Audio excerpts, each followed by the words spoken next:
Well, there we go. Greetings, everyone. My name is Tim Keyes, and I am the host of God Save the King. And you are listening to God Save the King on the Truth Be Told radio network. And this handsome gentleman over here is my good friend and guest, Michael Parker. Hi, Tim. Good to see you, brother. Yeah, good to see you. We haven't seen each other here in a minute, but we've known each other for what, about 10 years now? I think it's at least that. I think it's more, actually. I think it's closer to probably, well, maybe it's 10 or 15 at least. Yeah, it's 10 to 15 years. And we had the privilege of making a television show together a few years ago. And we're going to talk a little bit more about that. But we're great friends. And Mike is an investigative journalist. Okay, so he has a wealth of knowledge on controversial subjects. And that's what this is. This is a controversial subject. So he makes a great counterpoint to ask me the probing questions and things like that. So I'm really excited to have him on today. He won't necessarily be a part of every show, but I'm going to have him on as often as I can get him on here, just because it's so much fun to have him on. So well, that'll be my pleasure. Yeah, awesome. Well, that's fabulous. I'm really, really excited to have you here. So, I guess. Oh, before we go too far, let's take care of a little bit of business. This is social media, and we got to take care of a few things here. The first thing I need to point out is the fact that the views of God Save the King, both myself as the host and the guests I have on here, are not necessarily the views of the Truth Be Told radio network. And then also, you can listen to Truth Be Told radio network worldwide on a variety of different platforms. Obviously, you can log into their website and click the big listen button that they have on there. And then also, you can listen on Alexa devices, Google Play devices, and, your Apple iPhone with the HomePod smart speaker. So there's many, many different ways of listening to Truth Be Told radio network. So that's something we wanted to just mention real quick here. So, Michael. Yes. Let's jump into this. Let's start talking about some stuff.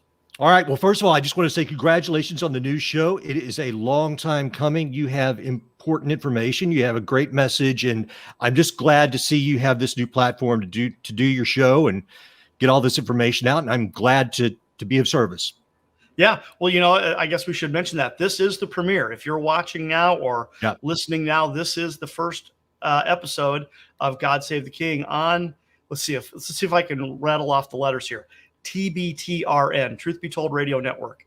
This is the first episode. This is the premiere. So we're going to spend some time really getting into the background of what God Save the King is and really what's brought me this far, because this is, like I said, a relatively controversial subject that it's going to take some people by surprise.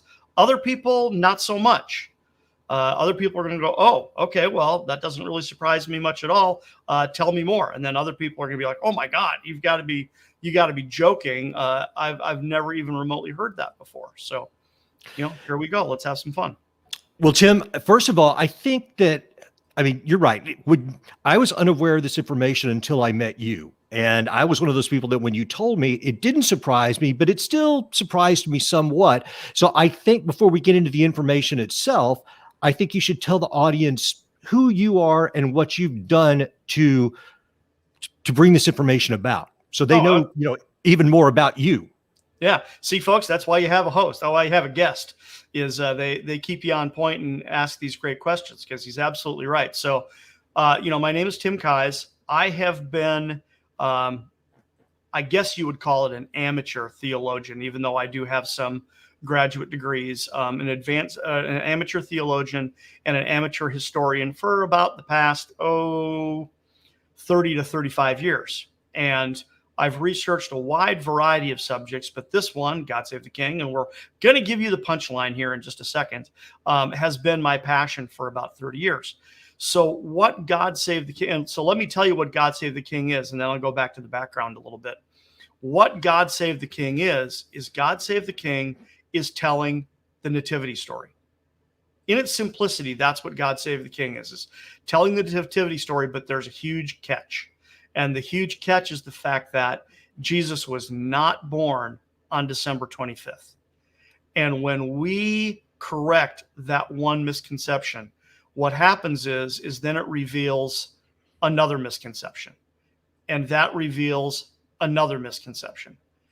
And then when you correct that one, it reveals another misconception. And what winds up happening is you get this domino effect of these misconceptions toppling over one at a time. Pardon me. And the end result is you have a story that actually looks much different than the traditional nativity story, which is what we are used to. It's the way we think, what we've been fed the traditional nativity story for, our entire lives, for one thing, and even going back further than that. But ironically, it's the traditional story is, in some ways, I should say, in some ways, it's not as old as everybody thinks it is. But so now I get to rephrase. God Save the King is telling the nativity story, but it's retelling the nativity story as it really would have happened biblically and historically. So that's really the key to what God Save the King is. Well, when you say biblically, there is the story that we all know, and your story is not like that, I guess, is what you're implying. So Correct. if there is a difference, give me some examples of these differences so we can move forward. Okay. Well, let me give you a couple of quick differences, and then I do want to just give you a little bit of the history of the project as Yes, well, please. because that'll help people out here. So, on one hand, certain broad strokes remain the same. Okay. Mary and Joseph definitely traveled to Bethlehem. No question there. Jesus was born in Bethlehem. The Magi came to, there were angels on the night he was born. The angels visited the shepherds prior to that and said, hey, born unto you this day in the city of David is Christ the King, right? That definitely happened. The shepherds then went and visited or found the baby in a manger wrapped in swaddling clothes, which that's really provocative, because we'll talk about it at some point, might not even be today, it might be later, but swaddling clothes were only on a newborn for a matter of minutes. So the fact that that was the sign that was given to them is pretty striking, because that means the timing of them finding a newborn babe wrapped in swaddling clothes and lying in a manger. And we're definitely going to talk about the manger. Again, probably not today, but we're definitely going to talk in depth about the manger. But so that definitely happened. The Magi definitely visited, no question there. Now the Magi were not there on the same night as the shepherds. So there's one distinction right away that we can pay attention to, is the fact that the shepherds found a baby in a manger, but the Magi found a young child in a house. Okay, now, so right there, it seems it might be a minor distinction, but it actually winds up being a major distinction once you dig into it and realize what's going on. That's a huge distinction, because if you're saying the Magi found a toddler in a home, that is completely different than the story of the three wise men appearing on the evening of his birth that we see in traditional imagery. So that's a huge change. And I guess if this is one of the examples of the difference in your version of, not your version, but what your research is uncovering, how do we share this information to some people that's going to be shocking? And, to some people, it might even be disturbing, because they are only familiar with the traditional representation of the nativity story. Right. Well, you share it very slowly and patiently, and I'm going to reach over here and grab my notes now, so everybody knows this. I can almost guarantee you throughout my show here, and I don't presume to speak for Michael, but I'm going to speak for Michael for a second here, which is that this is some pretty dense information. So there's going to be times when I'm just going to have to reach over to my notes and read from the notes to get the idea across accurately, because we want to because just like Michael said here, this can be pretty shocking information to people. There might even be people listening right now that are going, what? What do you mean he wasn't born on December 25th? What do you mean the story is different?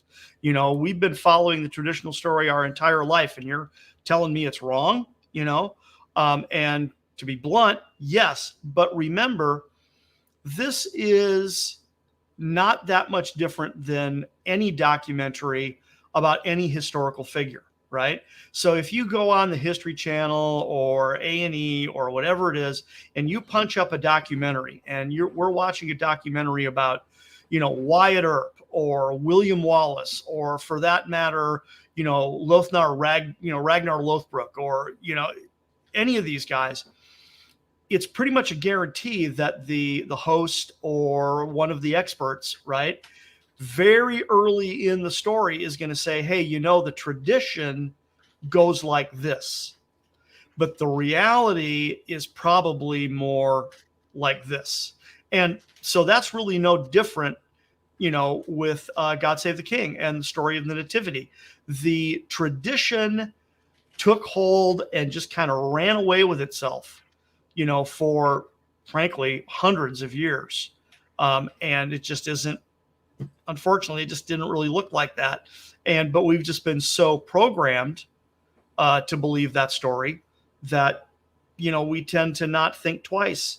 And then when someone like me comes along and says, yeah, by the way, I thought a little harder about that, and it doesn't really look like that, that kind of throws a monkey wrench in the works. So, but let me read this real quick, because this is my paraphrase of a quote I read many years ago. Geez, probably 30 years ago. I was reading a book on a very controversial subject, and the man who wrote the book, he realized that same thing, that he was writing on. Well, here, let me just kind of explain it. I won't even read the quote, but is that he realized he was writing on a very controversial subject. So then what he did in the preface to the book is he said something basically like this. He said, look, I've had 30 years, and that's true for me. I first discovered, we're going to get back into the history of how I discovered this in a minute. I first was introduced to the idea that Jesus was not born on December 25th back in the mid 1980s. Okay. So this has been, my God, I mean, do the math. What is that? 35, 36 years that I've been researching this subject. So that means that I have had 35 years to slowly and incrementally change my mind about these things, right? Now, that doesn't mean that certain things didn't change my mind very quickly. There's certain information that has only come, and something else I should mention real quick before I finish that quote is the fact that this is an ongoing project. So that means I reserve the right to change my mind again, right? That as new information comes up, it may challenge what we already know, right? I mean, Michael, you and I, we recorded a TV show, 4 years ago? Yes. And on this subject, and I've got new information now that, frankly, you and I've got to record a new TV show now because, it's different, So at any rate, like I was saying about this quote I read in this preface from this man who wrote on a controversial subject, he says, look, I've had 30 years to slowly and incrementally change my mind. But you, the viewer who is here watching me on YouTube or Facebook or whatever it is, or someone who's reading, my articles on my website or whatever the case may be, you are running into this in, frankly, a moment of time by comparison. In a few minutes' time, I am going, oh, yeah, by the way, Jesus wasn't born on December 25th. He wasn't born in a stable. The shepherds and the wise men weren't there, which, you and I had at the same time, that is, right? And, you and I had that joke. I mean, you placed it so well in the TV show that, when you're setting up your manger scene, it's more symmetrical when you put Absolutely the shepherds on one side and the magi on the other, Yeah. But the problem is they both weren't there on the same night. The magi arrived 15 months later. And things like that. So anyway, once again, back to this quote, is he said, so therefore, what I'm asking my listeners and asking my readers is, indulge me for a minute, listen to what I have to say. You're not required to believe me. That's, you can call me a nutcase or a heretic if you want. You're not required to believe it. But that's why I have the radio show. That's why I have the articles. That's why I have the website, is that, this is an opportunity, for us to, see if we can't, dig kind of deeply into this, and take a minute, take some time to really dig. So I do ask the patient indulgence, of our listeners that we're going to handle some relatively controversial stuff. But I'm going to tell you why. I'm going to tell you about the evidence I found, how I found it, where I found it, and why I think it changes the story. So that's gonna, become part of what we're doing here. I just unmuted my mic. My dog was barking. Tim, Yeah. okay, so a date, while shocking to some, okay, all right. So let's say Jesus was not born on December 25th. I think to some people that's going to bother them more or less than others. But I guess the question would be if it's just a date, what's the issue? I mean, so let's start with that. If it's just a change of date, what is the date? Right. And B, why is that such an issue to address? Very good. Well, when we did the television show, we kind of used the true date, as kind of a cliffhanger. Okay. Yes. Now in this show, there's no reason to do that. Okay. Now let me start by saying there are a wide variety of theories on precisely when Jesus was born. I have settled on one that I believe is accurate. It doesn't necessarily absolutely prove that it's beyond a shadow of a doubt that this is the one, and there isn't the possibility that it's something else, because that just has to do with the nature of historical evidence. But I believe that the Bible, see, here's the key, and this gets into the bigger answer of your question here, is that I believe that the Bible cryptically tells us the date. Okay. Now that I am going to save as a cliffhanger for another episode. Today we're not going to talk about how I believe the Bible cryptically reveals his birthday, because for one thing, it's coming up. So we'll talk about that in a future episode when we get closer to the exact date. But I do believe the Bible cryptically reveals his birth date, and that birth date would be on the Gregorian calendar. It would be September 11th, 3 BC. Okay. Now there's a little shock value there, because of course you go, oh my God, September 11th. Are you, what is that, some giant coincidence? Which, no, I don't think that's a coincidence. And that's another story for another time, that I don't think that's a coincidence. But also remember, that's the Gregorian calendar. And I mean, to be blunt, I haven't even checked this year's calendar to find out what day it lands on, because what's critically important is not so much what day it falls on in the Gregorian calendar, the English calendar, is what day it falls on in the Jewish calendar.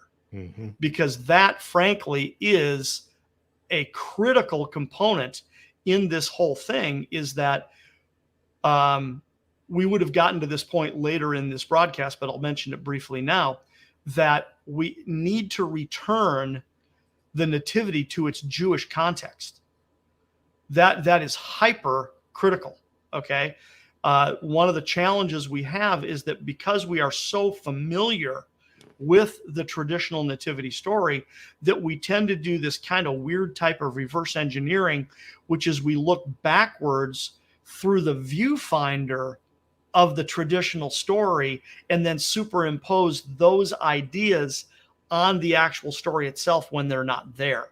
And that's a challenge. So we need to flip it around, take all these preconceptions, set them aside, and then start talking about, so how do we kind of wipe the slate clean, so to speak, and start from the beginning, throw out our misconceptions, and then piece by piece, let's put the story together to find out what it actually would have looked like. And then, like I said, not a secret, I believe he was born September 11th, 3 BC on the Gregorian calendar, which would have been the first day of Tishri, which is Rosh Hashanah, or also called Yom Teruah, the Day of Trumpets, in the Hebrew calendar. And that's no coincidence either. And we will definitely talk about that more in depth, that when you start talking about what the Hebrews call a moed, which is, on one hand, it's their word for a festival or a feast. Okay, so it's the Feast of Trumpets, right? It's a moed. But a moed, when you look at the deeper understanding in Hebrew's interpretation, a moed is also a rehearsal. Okay, And so Rosh Hashanah was their civil new year, right? So that makes sense because as their civil new year, it was the day that they either crowned their kings literally, or it was the day they reckoned, regnal years. Okay. So even if the king wasn't literally crowned on the first of Tishri, they would reckon his reign from beginning on Tishri, et cetera, et cetera. So that is very provocative that the Messiah, what you would say in Hebrew is the Mashiach Nagid, that the Mashiach Nagid, by the way, coincidentally, he was born on the day the Hebrews crowned their kings. It's So, amazing. isn't it? Yeah, isn't it stunning? I mean, it really is pretty stunning. So one of the things, that we're definitely going to do here is, like I said, I haven't even looked it up for this year. I'm behind behind a little bit here. Is I need to look at the calendar and find out what date Rosh Hashanah is this year, what date the Feast of Trumpet is, because we are in one of our future shows. We are most definitely going to look at the astronomy and the sign that I believe is cryptically given in Revelation chapter 12, verses 1 and 2 about when he was born. And, we'll definitely talk about that more in depth. Well, I would like to add something in here at this point. For those who this may be entirely new material to, what I've learned since discovering this via Tim is that there are other people who've looked into this material and have similar ideas. So this September 11th date, 3 BC, other people knew about this. I did not. And I guess what I would ask you, Tim, is there's your research, right? But there were other people who've done similar research. So you're not the only person to be putting forth these ideas. Oh, not by a long shot. Yeah, you may be expanding upon it to greater detail, but there are other people who have come to these same conclusions. Right, sure. As a matter of fact, I'm going to poke my head off camera for 1 second. Sure. See if this book happens to be close by on my bookshelf. And if it is, great. If not, I'll just tell you about it anyway. But if it's right here, I can show it to the audience. Go for it. We will wait patiently while Tim retrieves this book. Okay, so this is not the original. Here we go. Let's get it on camera here. You got to raise it up. Okay, so this book is The Star That Astonished the World by Ernest L. Martin. Okay, and it's published by Ask Publications, and you can still get this book. Now, this isn't the original. The original that Mr. Martin wrote was called The Star That Astonished the World. And to get a copy of The Star That Astonished the World, that'll cost you a pretty penny because it's not in print anymore, and you're going to pay a lot of money to get an original of that book. But Tim, hold that up again now that you're in the big frame. There we go. That's a smarter idea. Yeah. The Star of Bethlehem, The Star That Astonished the World by Ernest L. Martin. Okay. So this was the book that introduced me to the concept 30 years ago. We're talking like 35 years ago. 1986, 87-ish was when I read this book for the first time, and it blew me away. Okay. And at the time, and even today, this is one of the best books on the subject. Okay. This is where you want to start. If you want to do your own research, start with this book because this is the one. Now I'll also reach over here very quickly and grab another book real quick. Because this one, this one's a little denser. Okay. This one's a little denser, but I'll just describe what this is. This was a symposium, of scholars, all right, who met in, I think it was the Netherlands let's see if I can get a date here. A symposium of scholars who met in the Netherlands in like the early 2000s. Okay. And they wrote this book, The Star of Bethlehem and the Magi, edited by Peter Bartel, but I think that's the Germanic pronunciation, Barthel. and then also George von Kooten. So they're either Dutch or German or something like that. They're the editors. This is published by Brill. Now, this is scholarly, and it's thick and it's dense. So I don't necessarily recommend that people start with this one, okay? Because it's dense, and also because this is funny. Because this is a scholarly work, they still entertain theories that I have long since dismissed. Okay. I was just out of curiosity. I popped up an article last night or the night before. Someone was talking about the Star of Bethlehem, and I read about 2 paragraphs and went, oh, okay, I ain't reading that one, because they were still focusing on a date that was just way too early. Okay. Just way too early. Right. There are some scholars that want to place his birth in like 12 BC. Another common year is 7 BC. And oh my God, those are just, and we know why, and we will discuss why. Okay. We're going to talk about why, but yeah, those are just too early. Okay. Anyway. But yeah, those are just 2 of the books in my, extensive library that I have used to research this material. But that's how the journey got started was, as I'm like everybody else, someone said, well, hey, did you know that Jesus wasn't born on December 25th? And at that time I was like, oh, really? How do you know that? I mean, it didn't really shock me, but at the same time, it was like, well, okay, I'm listening. Tell me more. Tell me how you know that. Let me hear the evidence and decide for myself, because frankly, if I don't like the evidence, I can always reject it. But if the evidence makes sense, it's like, I'm going to want to know, So that's really what started the journey, was reading that book. And I didn't start in-depth research immediately. It took a few years, which I'll tell you a little bit more about that story in just a second. Let's see. We got a comment here. I'm just curious. Comment. Oh, in the fall. Oh yeah. So someone commented in and said, in the fall this year. Not sure what he means by the question. I mean, so Rosh Hashanah, that is a fall feast. Okay. So that is gonna, Dwayne, that, the anniversary of his birthday does occur in the fall, in my opinion. So Michael, did you want to add something there? I'm guessing that this might be a typo. Maybe they just meant in the fall of the year. And Correct. I had something I was going to ask you. I know it is. Another one of the ideas that initially blew me away in your work, which just seems so fundamental and let's just say to non-believers or people who are just, their understanding of all this is limited. One of the things that you pointed out to me and to the audience of that show is that the word Christmas and a specific date, that's not in the Bible. Correct. December 25th, and the word Christmas does not exist in the Bible. Yeah. If you could expand upon that. Oh, sure. That's a great place to talk, because that is a common misconception, because here we go. This is all about common misconceptions.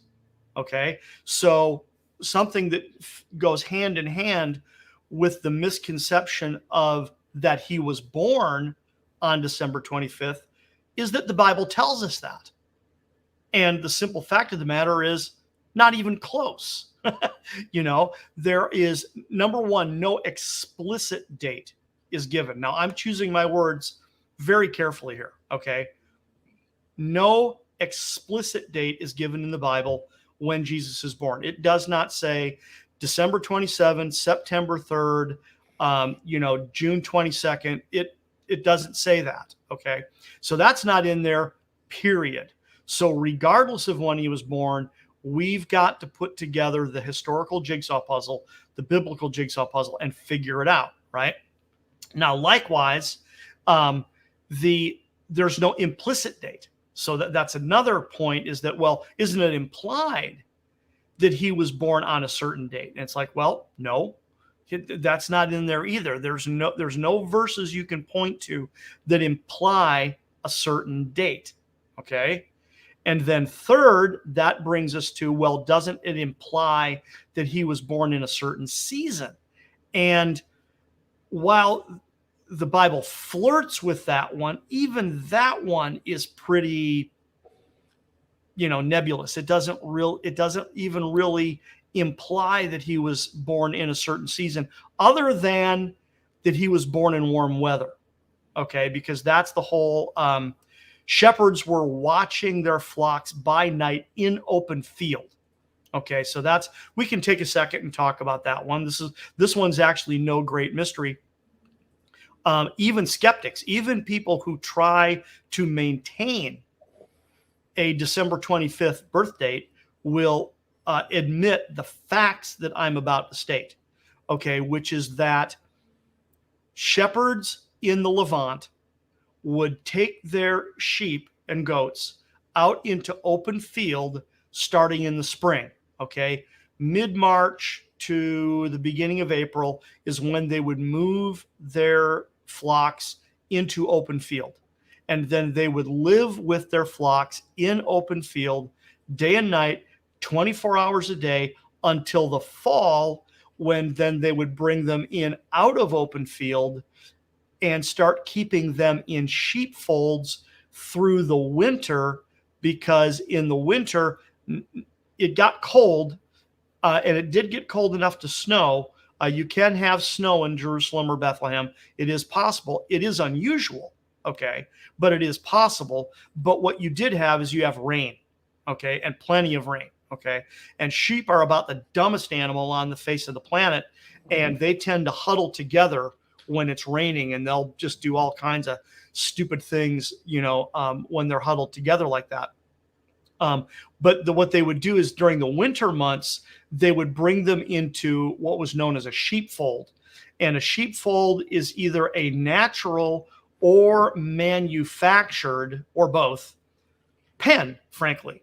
Okay. A corral, a pen, right? So they Enclosure would of some sort. Yeah, they would use outcroppings of rock, or then they would gather up, tree branches or hedges or stuff like that, and they would make a place to stuff the sheep into this sheepfold. And then typically, here's a fun little detail to add, a theological detail, is that they would construct it in such a way that the entrance to the sheepfold would only be maybe 5 or 6 feet wide. And then when they would go to sleep, one of the shepherds would lay down across the opening. Okay. So, and that's part of what Jesus is referring to when he says, I am the door to the sheepfold. Okay. Wow. So it's using a metaphor that the people of that day and time would have absolutely understood. Okay. But back to the point being is that Scripture says that the shepherds were watching their flocks by night in open field. So that rather explicitly, it's not absolute, but it rather explicitly suggests that, okay, this was warm weather. This wasn't cold and rainy, because why would they say that if it was the exception? Now, people who want to maintain a December 25th birth date will say, well, no, this was an exception. Okay, well then show me the exception. That's how I'm going to respond, to say, okay, then you've got to show me the exception. Okay, that's all there is to that. But yeah, that was like you said, that was something you learned, from me. So does that answer your question, or was there more to it? No, it does. But it does, and I guess because my friendship with you and my work with you, I've always felt like my job is kind of to ask you the questions that normal people would ask. And I think, and so one of those questions I'm going to ask right now is that people might say, well, Tim, okay, so December 25th, not the date. Okay. But doesn't the existence of the man and his teachings, isn't that more important than a date? And if this date issue, or is this date issue an opening into a larger mystery that has to be resolved? I don't know if I'm phrasing that. Yeah, I mean, I get the question, because So let's see if I can explain. Okay. So on one hand, the date really doesn't matter. Okay. On one hand, it doesn't. So like I said, we'll use the crude example I used a minute ago. So whether it's December 25th, September 11th, or June 22nd, technically from a certain perspective, that does not matter. Okay. But flip it over from another perspective, it matters greatly. Now, the precision may not be like uber important. Okay. Maybe. And here's what I mean. Because like there's another candidate birth date, okay, that is entirely possible. I don't think it's the one. I've actually had to choose between the two to which one I think is true. Okay. So another possible date is actually September 25th, 2011. 2 weeks later. Okay. And let me tell you why. Because Wait, hold on. Go ahead. I'm sorry. You said September 23rd, and then 25th. you said 25th. Then Right. you said 2011, which I think was just a misspeaking. Yeah, I'm sorry. Thank you. But if it's September 23, it's still in the fall. I'm sorry, Right. 25th. I'm stuck on this thing. It's still in the fall. Yeah, correct. So, but this goes to the larger point here. So let's clarify. If I flubbed the words here, let's clarify. An alternate theory is that Jesus was not born on September 11th, 3 BC. The alternate theory is that he was born on September 25th, 3 BC. Okay. So I'm using this to illustrate the point that the absolute precise date isn't hypercritical for certain reasons. Okay. For certain reasons. But both of those two dates have way more merit than December 25th because they're based on biblical evidence, and especially not just biblical evidence, but frankly, Jewish evidence, right? Because this is something, and I mentioned this earlier, so let's talk about it for a second. Because of the traditional nativity story, right? And because the traditional nativity story is, frankly, incorrect, we do have this tendency to look backwards and to even read our Bibles through this viewfinder, this lens of the nativity story, and that therefore we superimpose these mind pictures. And I mean, I did it for years. I should have mentioned this earlier, that when I was introduced to the hypothesis that Jesus was not born on December 25th, that he was born on September 11th, 3 BC, 35 years ago, I was not the only person reading that book. Okay. There was a bunch of us in my Bible college that were reading that book and going, oh my God, right? Now, one thing, but a mistake that I think a lot of us made, and it's semi-understandable, okay, is that we assumed that the date changed, but the story didn't. Okay. Mm-hmm. And it took me, this is what did take the 30 years of research, is that once I corrected that, it was like, oh my God. Well, he wasn't born. Okay. He wasn't born on a cold winter's night, right? The first Noel, the angels did say, right? The Christmas Carol, the Christmas Carol, the first Noel, I've documented, has like 24 errors in it that didn't happen, right? So he wasn't born in the fall. He wasn't born in cold weather, okay? He was born in warm weather. So, well, that takes away that. Now we're going to talk about the stable business in another episode, right? But hypothetically, even if he was born in a stable, okay, if it was warm weather, well, that changes the story. They weren't miserable right. if it was warm weather, right? I mean, sleeping outside, quote unquote, because a stable would be some shelter, but sleeping outside in the fall would actually be rather pleasant, and the only reason you demand the shelter is because you're talking about having a newborn baby. Tim, you want to add? Yes. I think what you're saying is that by changing the date, or finding the correct date, what it really does is recontextualize the entire story. Yes, it does.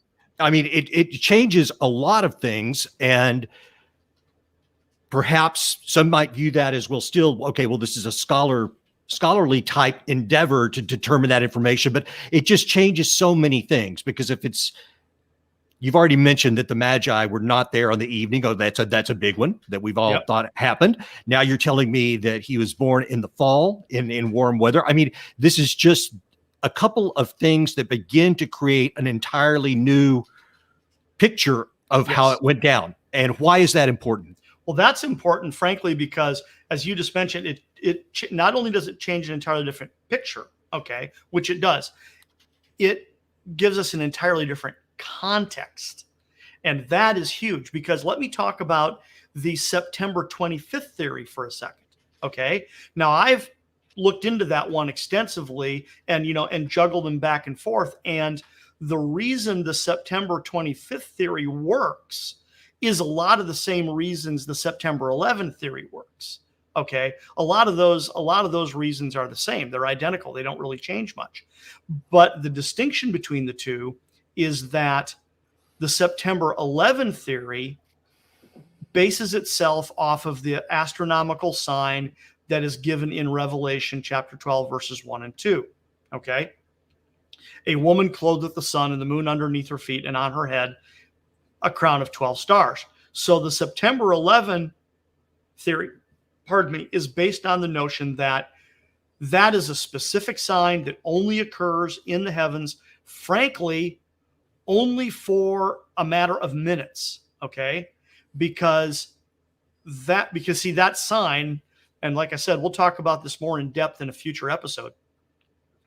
That sign occurred on the western horizon, visible from Jerusalem on September 11th, 3 BC, from about 6:30 p.m. to about 8 o'clock p.m. Okay, so that's a window of about 90 minutes. That's it. Okay, and that sign did not appear any other time for another 2,000 years. Okay, so if one believes, as I do, that that is the sign of his birth, because when you start reading verses 3, 4, 5 of Revelation 12, it says, I saw a great sign and wonder in heaven, a woman clothed with the sun and the moon underneath her feet, and on her head a crown of 12 stars. And she travailed in pain, about to be delivered. Okay, so the sign is of a pregnant woman about to give birth. Okay, and she brought forth a man-child who was to rule all nations. Okay, well, that is telling you that John was seeing this sign of the birth of the Messiah. That's what it's telling you. Okay, so now the distinction between a September 11 and a September 25th application of those verses is that the September 25th crowd, they acknowledge that sign. They're not ignorant of that sign. They just say, okay, he wasn't born exactly at that time. That was the sign of his impending birth. Whereas I'm saying, no, it's the sign of his birth. It happened at that time. Okay. But at the end of the day, and this all goes back to the question about, does the date matter, right? From a certain perspective, it doesn't. Okay.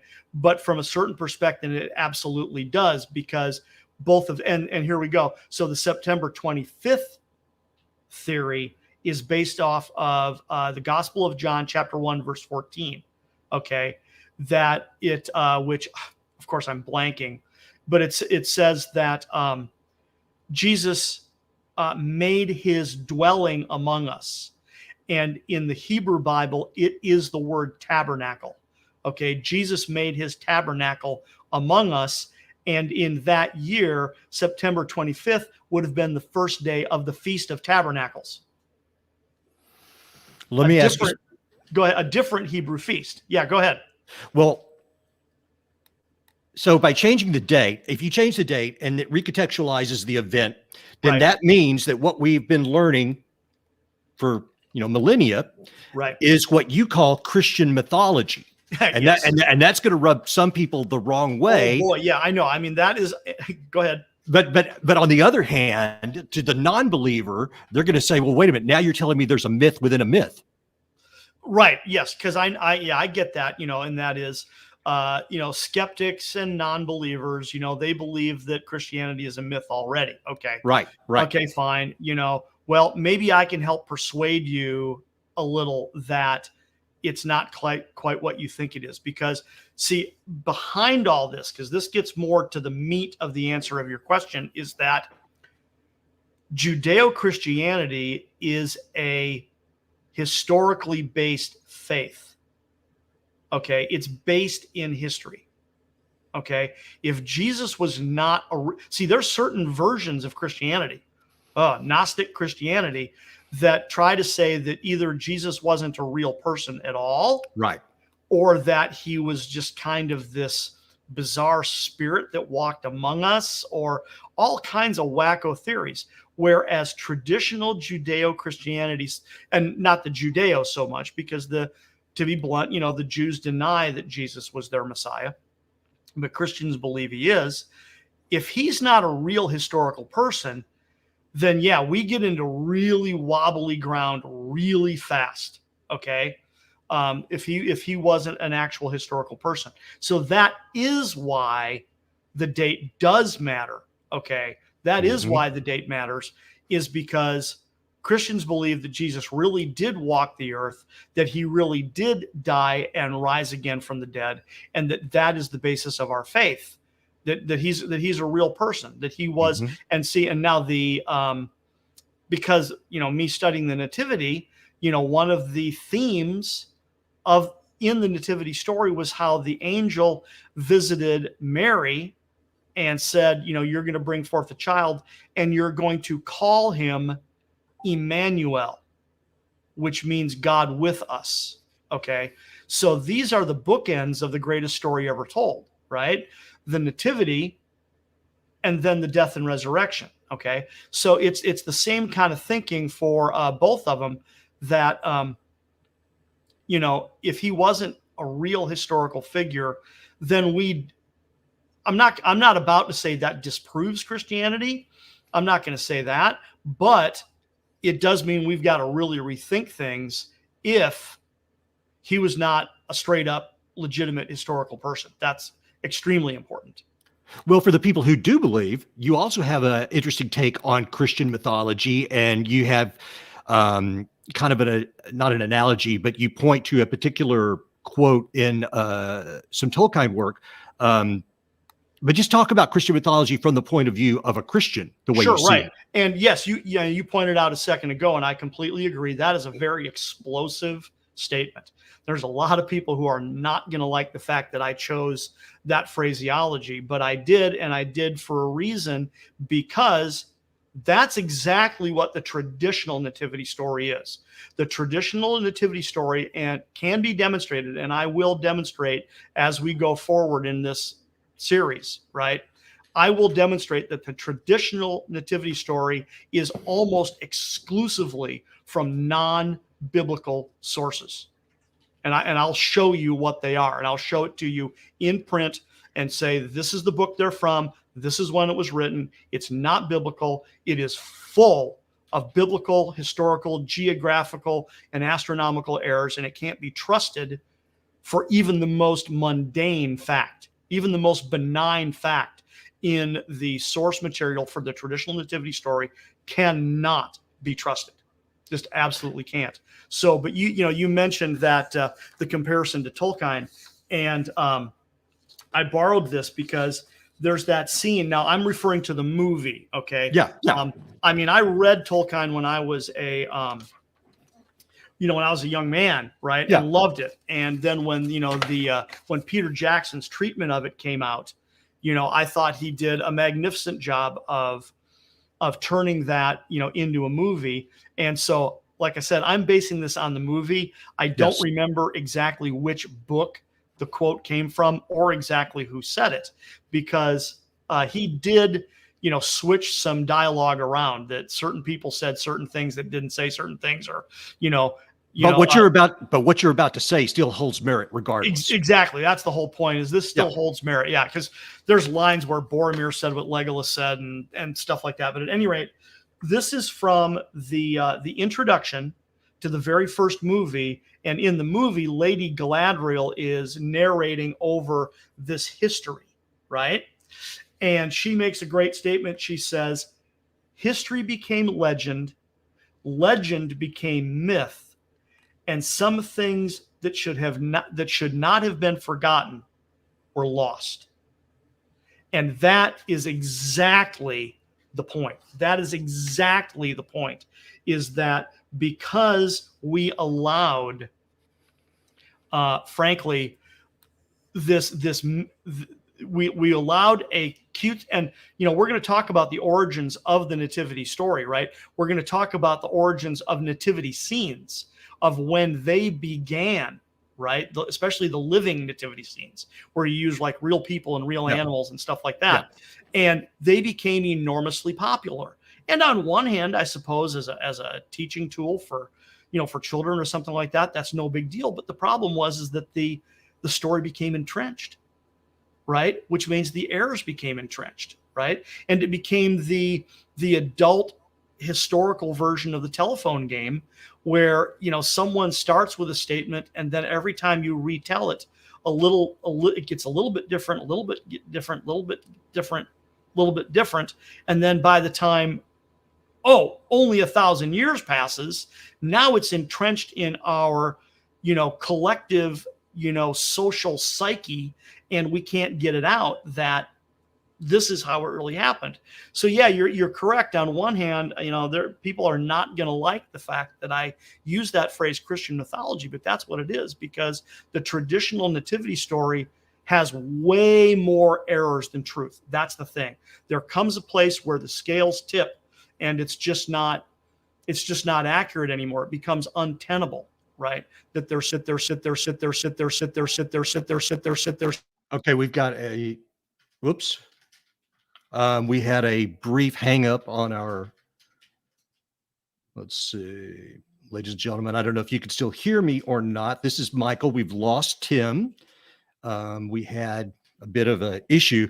I guess what I was trying to explain or ask Tim about, and I hope that we're able to get him back online, is if what he's saying is true, and this ground has been tread by others before, then why is there reticence to have more ministers, pastors, preachers, religious scholars talking about this? I have an opinion as to why that might be, but I don't know for sure the answer, or there probably are many answers. And I hope that Tim can explain that to us. Okay, Tim, are am you I back? back? Can you hear me? Yes, but we Okay.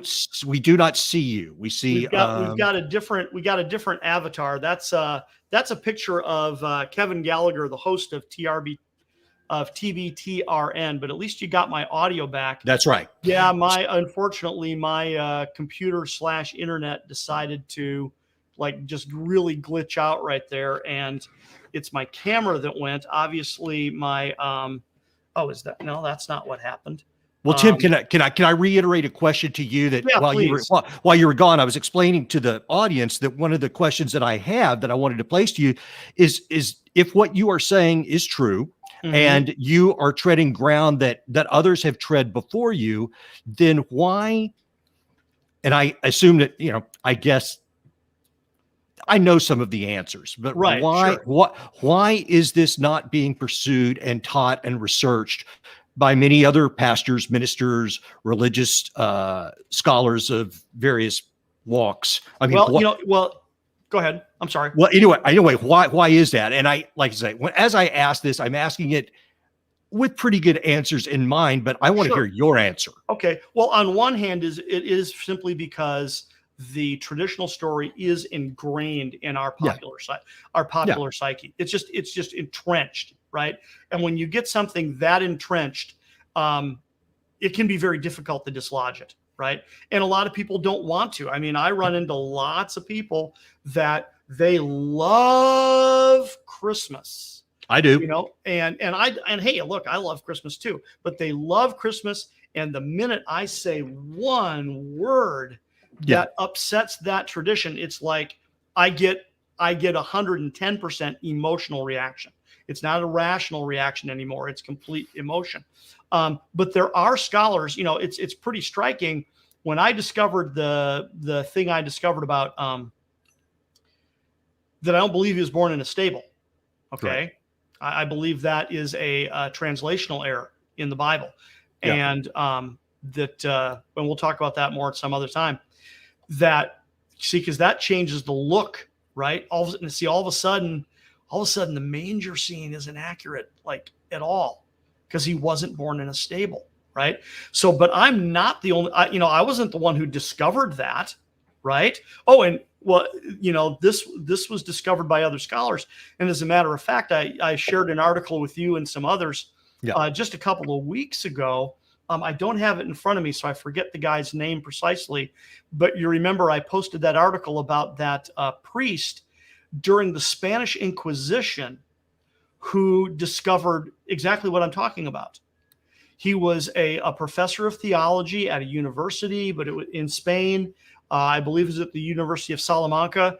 And but he discovered what he believes was a translational error, and that Jesus was not born in a stable, that he was born in an ordinary Judean home. And here you go. I mean, this is a great example. Because he was contradicting the traditional nativity stories, his own students reported him to the Inquisition. Ooh, yep. Okay. So the Inquisition brought him up on trial. Sounds like 2021. Oh my God. So the Inquisition brings him up on trial, and now the funny thing is he gets to defend himself, right? So he defends himself in writing, and the irony is now his written defense of his position is a part of the official record of the Spanish Inquisition.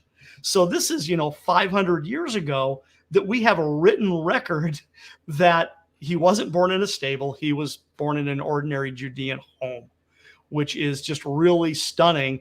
And then, we got to wrap up here. We're starting to run out of time, but then years later, he was arrested by the Inquisition again for something unrelated.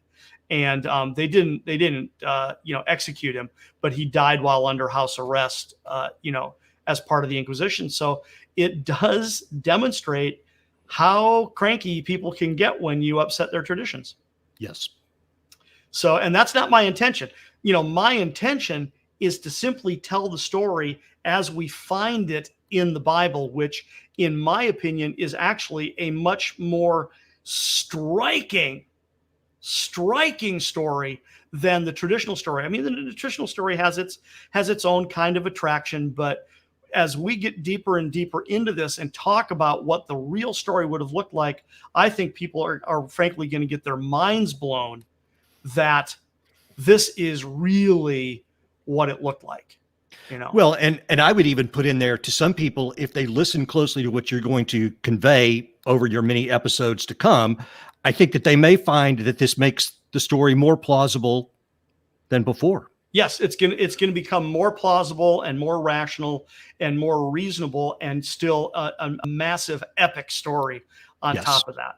Yeah. So, well, we've got to actually wrap it up there. We're starting to run out of time. And so, once again, a little bit of business, which is that, my name is Tim Keyes. I'm the host of God Save the King.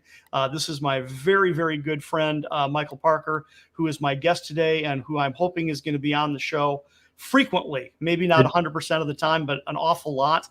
It'd be my pleasure. Yeah. And you're listening on the Truth Be Told Radio Network, which is available worldwide on, Alexa devices, Google devices, iPhones, and things like that, in addition to being able to listen to God Save the King and many other great shows on the Truth Be Told Radio Network. So thank you all for listening today. And, here we go. This is the premiere show of God Save the King, and we're going to sign off. So, Michael, thank you so much for joining me, and I look forward to doing it again.